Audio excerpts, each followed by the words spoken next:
Welcome to Oh Hell No with Nicole.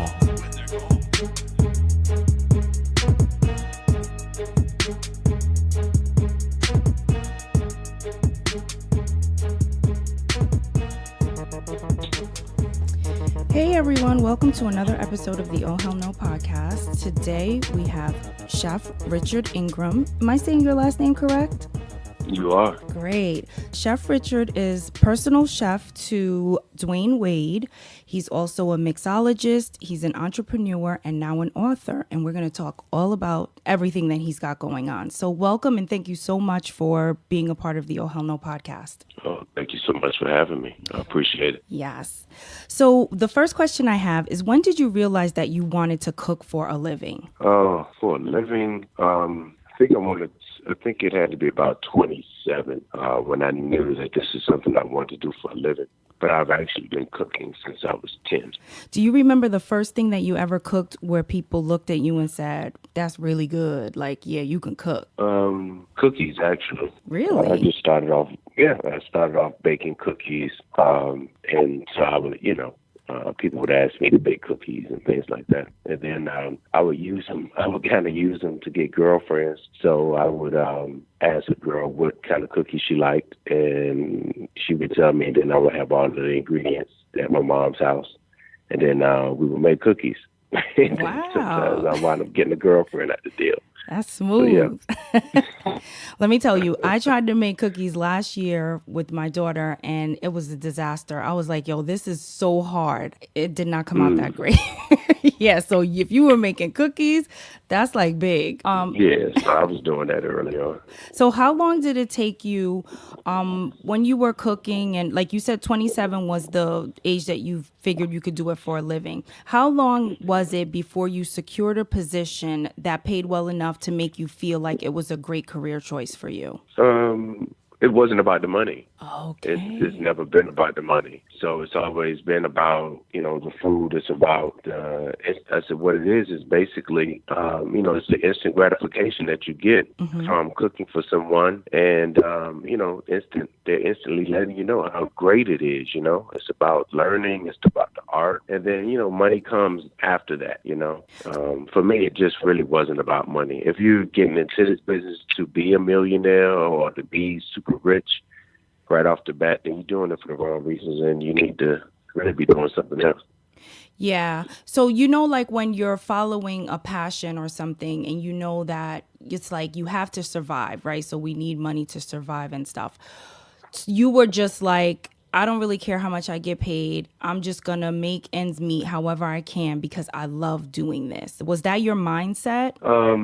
It was almost like that. I really didn't care about what I was getting paid. I just wanted to learn because I knew the money would come in. You can make money, lose money, but you can never lose the knowledge that you get, when you're on that path. So I value that a lot more. It was a thing where it really cost me my first marriage, to be honest with you, because I wasn't money hungry.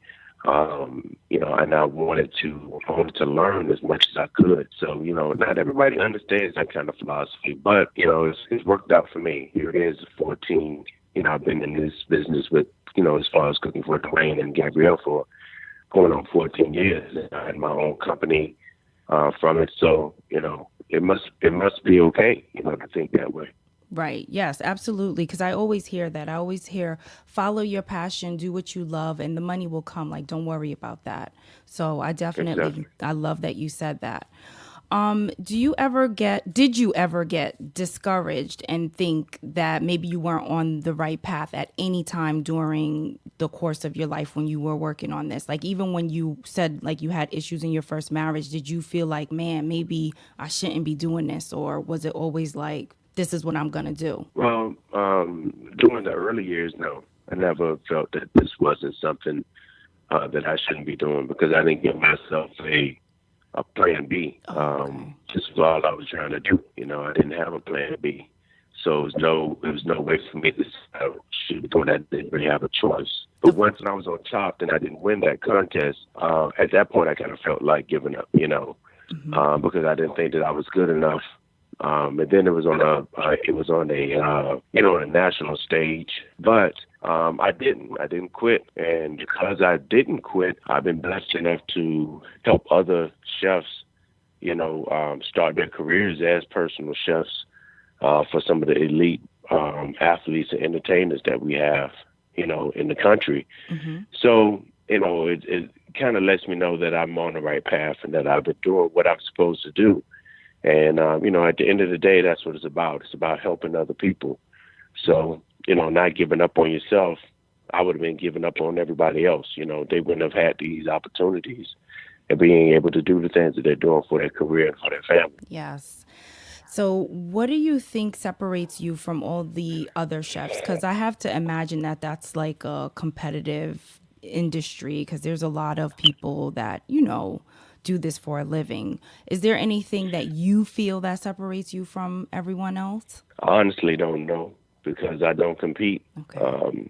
I shy away from competition with other people. I only compete with myself.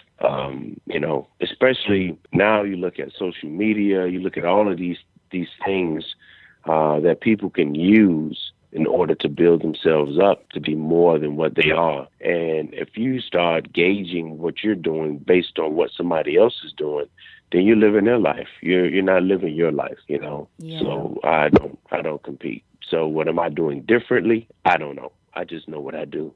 And that's it. I love that. So you have worked as a personal chef for a very long time. What are the hours like for something like this? Well, it depends. My day starts about 4:30, 5 o'clock. I get up and I try to go to the gym if I can. And I come back, and if it's a game day, I may get off duty maybe about 1 o'clock in the morning. So you would say I'm on from maybe about 7 to about 1 o'clock in the morning. And that's on the game day. On a non-game day, we probably shut it down maybe about 8 o'clock. So maybe from 7 to 8. And that's 7 a.m. That's 7 a.m. or 7 p.m.? 7 a.m. in the morning to maybe 8 o'clock p.m. Okay. And on a game day, maybe about 6 or 7 o'clock in the morning until 12 or 1 o'clock the following morning. Do you have to come up with a menu every day, or do your clients tell you what they want to eat every day? No, I've been with Dwayne and Gabrielle now for 14, almost 15 years. So it's a point now where I kind of just cook and they come and eat, Right. You kind of, I know what they like. I know what they don't like. I know what they need, during certain times, whether she's going to go into work, to be in a movie or something like that, or whether he's getting ready for a game. So I know what their body needs. So I adjust the menu to fit, what they're doing at this time, at that particular time. Do you ever reheat anything or serve leftovers, or is that I do not. Okay, I was just curious. How do you come up with fresh and interesting recipes? I continue to look at cookbooks. I look at a lot of magazines, Google. I dream about food. So wow. I'm not going to say it's easy to come up with something different. Because after 14 years, you do become a little repetitive sometimes. But you have to catch yourself and, just try to, if you're doing something, just try to make it new and fresh. Add another ingredient or something, So that's what I try to do. Yeah, I was talking to my coworker today, and he said, "Oh, this lady gave me some wings at the pizza place, and she put rosemary on them. They were amazing." I was like, "I've never tried that before." So it's just interesting what people try, and it tastes good. Do you do like major holiday dinners too? What do you mean? For like at work, for work, would you be? Yes. You would have to prepare those as well. Okay. All right, so you work a lot. So yeah, if they're in town, then I do it. Yeah. So on TV, I see people who they like cater parties sometimes, and they have someone like a chef come in and prepare all this meal for a dinner party or something that they're having. How expensive is something like that to have for like a one-off? Like a what now? Like if you're just like, let's say I'm having a dinner party at my home and I don't really know how to cook, so I hire a personal chef to come in and prepare like a whole meal for all my guests. How expensive is something like that? Just for a one time? It depends on who you have doing it. And it's all contingent upon what you're having, how many people. So it's hard to put a number on something like that.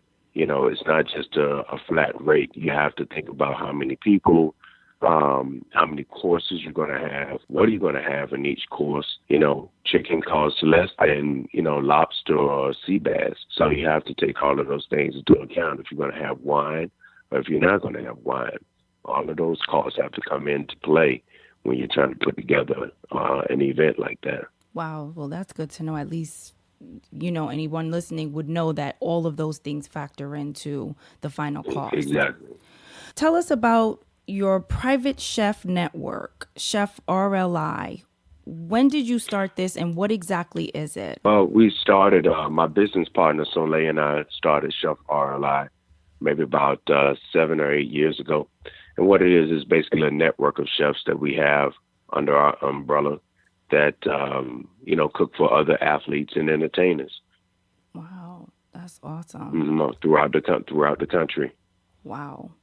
So someone would just call up and say they need a personal chef for themselves and their family, and then you guys would send someone from your database. Well, what we do is we normally get someone to give us a call, like you said, and let us know if they need a chef. If we don't have one in that particular state or that city, what we'll do is do an all call on social media for chefs in that area. And normally we get about 10 resumes and pictures of food. We'll pick maybe about 5 out of that 10. And then we'll fly to wherever that place is and interview those chefs where they would have to prepare a meal for myself and for Soleil. And then we would sit down and do an interview. And normally out of the 3 that's left over, out of the 5 that's left over, we pick maybe 3. And then those 3 those 3 chefs would then interview with the client. And then the client will be the one to pick the chef that they desire to have. And at that point, we sign a contract and then we move forward. And now that person has a personal chef that they have personally chosen. Okay, that's a great business. So yes. What has been the hardest part of getting to this place in your career, where you are today? The hardest part is, I guess, relinquishing trust to others. Without micromanaging, it's just hard to trust. That's the main thing. Yeah. It's so many different things. People that work for you, a lot of times they do not take the business the way that you take it because it's yours, Yeah. For a lot of them, sometimes it's a job. So you don't take ownership of it. So that's why, with our company, we try to make it a close network so that each of the chefs will take ownership of the company, which will hopefully ensure that they will do the right thing, right. Yep. So trust is basically the hardest part of what I do. Absolutely. What do you feel like you sacrifice the most personally to do what you do professionally? And it could be anything. My family. Oh, okay. I'm glad, because some people do not want to answer that question. They hate the word sacrifice, but thank you. Yes. So because you work a lot, right? Yes. Like right now I'm in Cleveland and my family's in Miami.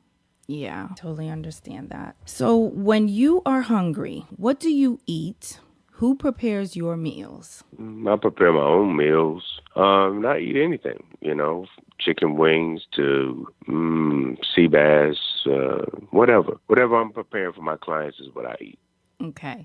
So when you get the chance to be at home and you want to do like a date night with your wife or whatever, do you take her out to eat, or would you rather prepare something to eat? It depends on what she wants. Okay, so whatever she wants to do. So let's say you go out to a restaurant. Are you super critical or picky about the food when it comes, or do you just roll with the flow and just eat whatever, but because of You your know, profession. no, I don't eat whatever, but I definitely don't eat whatever. But I try not to be critical. But if something is just really off or not the way it's supposed to be, I don't bring attention. I just will call the manager over and explain. And sometimes even like if there's a shrimp and it hasn't been cleaned out very well, I don't make a big scene. I just call the manager over and I just say, listen, I just wanted you to see this. I'm not asking you to take this off of the bill or anything like that. But, and you don't know who is who, that can see the shrimp that looks like this. Right. And, in most cases, they really appreciate, that type of, like a critique, I should say. I didn't want to say I'm criticizing, but like a critique of what's going on, Yeah. But I normally don't try to, I don't have a problem when I go to restaurants and things like that, Right. At least not with my food. Now, if my wife or my children's food is not the way it should be, then I get a little hot about that because I really want them to have the best of whatever they should have. Yes. So do your children also know how to cook? Have you taught them? They cook a little bit. They Okay. cook a little bit. Wow, that's great. Yeah, they bake cookies and stuff like that. My sons like to bake cookies. Yeah. So yeah, they try to do a little something. I love that. So when did you start mixing drinks? I actually started doing a little mixing when I was doing a campaign for this vodka company one time. And, I started getting into it a little bit and doing it. I haven't really been doing it as much because I've been cooking all the time now, so I have people mixing drinks for me. Do you have a favorite drink? My cocktail of choice is Crown Royal and ginger ale with a squeeze of lime. So tell us about this new book, Eating Well to Win. What made you want to write the book and, what we can get out of it? Well, Eating Well to Win came about because, our social media following has always asked where can I get your food? We've done little pop-ups in Miami, and people see so many pictures of my food on Instagram, and they're not able to get it. So, and being a personal chef, I'm kind of in a square where it's only so far that I can go, so many things that I can do. So, the next best thing, besides me trying to get a restaurant, was to actually write a book. And we've been trying to do it for a while, but finally a publishing company came along, Mango Publishing, and they said that they were interested in me writing a book. And the rest is history. I worked on it very hard for about 7 or 8 months. I took all the pictures myself, bought the food myself, cooked it, took the pictures, wrote the recipes, the whole 9 yards. Wow. So, That's really Yeah, amazing because the pictures look so good. Thank you. Yeah. I actually took the pictures with my phone. What? So that's another thing. Yeah, people don't know that. That is crazy. I'm telling you, I bought this to work and I was like, oh my God, I'm going to make this. And my coworker ran to my desk today did you make that? I was salivating over that picture that you showed me yesterday. Seriously, the pictures are amazing. That's awesome. Yeah. Thank you so much. I appreciate it. So do you have a favorite recipe in the book? I do have a favorite. Let's see. I like the stewed conch, of course. That's one that I really like because I grew up with eating conch in Miami. The crab cakes with the heirloom tomato and cucumber quinoa salad and the lemon vinaigrette. That's a favorite of mine as well. And then, of course, the red velvet waffles with the chocolate chip cookies and bacon. That's a very good dessert as well, the one that's in the back of the book. Yes. Oh, my God. I can't wait to make some of these things. So I did try a recipe because I wanted to try something. So I tried the shrimp and noodle bowl in red curry broth. That was my first time making anything like that, Asian inspired, because I love Asian food. And it came out good. But the only thing for me is I think that I put maybe too much of the coconut milk in mine because I was trying to make a little bit more, and this was my first time, so I probably should have followed the recipe exactly. But I'm trying to not put too much or put a little bit more or whatever. So I think I put too much. So it was more like soupy. Is it supposed to be soupy? Yes. Oh, so then maybe I got it right. Okay. Yeah. It's supposed to have a broth. Broth, So right. the broth is soupy. Yes. Okay. So then I did it right. It was good. My family liked it. My daughter liked it, and she's 8 and she ate it. She was like, this is good.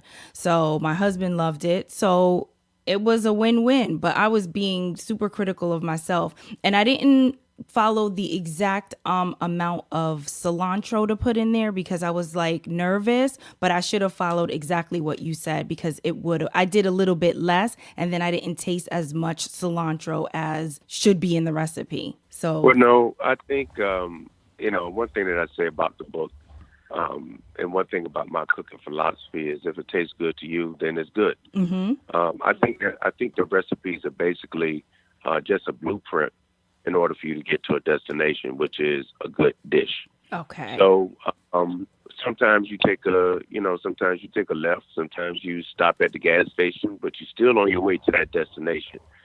So if you want to add a little more cilantro, if you want to add more of the red Thai curry in there, more of the coconut milk, it's totally up to you. But the only way that you're really going to gauge if it's good is if you continue to taste it as you go. That's how you know if you really got the flavor that you want. Instead of tasting it at the end, then now you got to try to do so many things to try to make it taste right. And things like that. So yes, that's you can always great. Yeah, that's great advice because I did not taste it until I was done with it. So that is, you're supposed to taste while you're going. Yep. All right. Well, I learned. So that's good. But the recipes look amazing. I'm going to try so many of the stuff in there. So do you have any other passions that you want to explore in the future? I don't know. I definitely want a show. And I don't know what kind. I don't know if I want it to be a cooking show where it's almost like a talk show, cooking show, where, I'm talking about things that's going on and having special guests come in and, making dishes and like I'm in a house or something like that, I definitely want to do another book, and I don't know what else, but we'll see. We'll see what the universe brings. Hey, so I don't think that we always pat ourselves on the back enough. So I want to know, at this stage of your life, what are you the most proud of when it comes to your career? What am I most proud of? My longevity in this business and the friendship that I have cured through this time that I've been doing it. Those are the things that I'm most proud of, and the fact that I've been able to keep my integrity intact 14 years. I've never did anything that wasn't morally correct. And I can honestly say I haven't had too many people say that they didn't enjoy what I made. So I'm very happy about that. Yeah. When you envisioned your career, back, because I'm sure you saw yourself like how you would want to be. Is there anything that has happened that you have done and accomplished that you never even thought would be a possibility for you? Say that one more time, please. So like when you envisioned your career, like when you first started out and you got your first, really good job or position rather, and you were thinking, okay, my career is going great. What has happened in your career that you could have never imagined would have happened? Something that you didn't even think, like that you did, and you're like, I can't believe I did that because that wasn't even a thought in my mind, but I did that. I wrote a book. Okay. Yeah, I wrote a book. Yeah, you're an never author. 30 years started writing. That's amazing. So do you feel like you are living in your purpose? I do. Awesome. So this is the Oh Hell No podcast because I like to talk about the oh hell no moments that we have while we're on our journey. So I want you to share with us an oh hell no moment that you might have had. It could have been when you were writing your book. It could be while you were at work preparing a meal, something that went wrong and you were like, oh hell no, I can't believe this just happened. When I first started baking, I was working in this pastry shop, and the chef said to me he wanted me to make these cheesecakes. So of course I was in school and I was working at this place at the same time. So I thought that I knew a little something, and I wanted to show the chef that I knew what I was doing. So I got all of the ingredients together, and we had a bowl on a mixer that you could literally stand in and sit down in. That's how big it was. So I had to make that amount of mixture for the cheesecakes.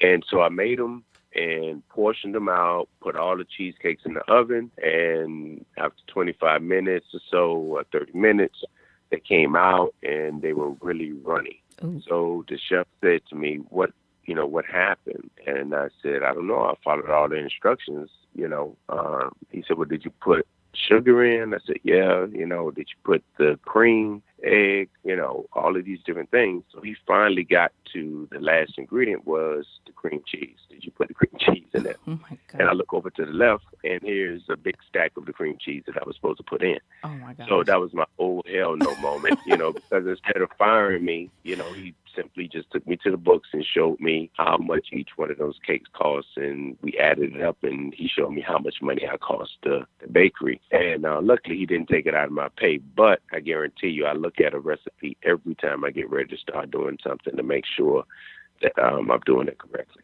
Wow, that is a great oh hell no moment because you learned from it as well. Exactly. It was such a pleasure talking to you and learning about what you do. Thank you so much for sharing a little bit of yourself with us.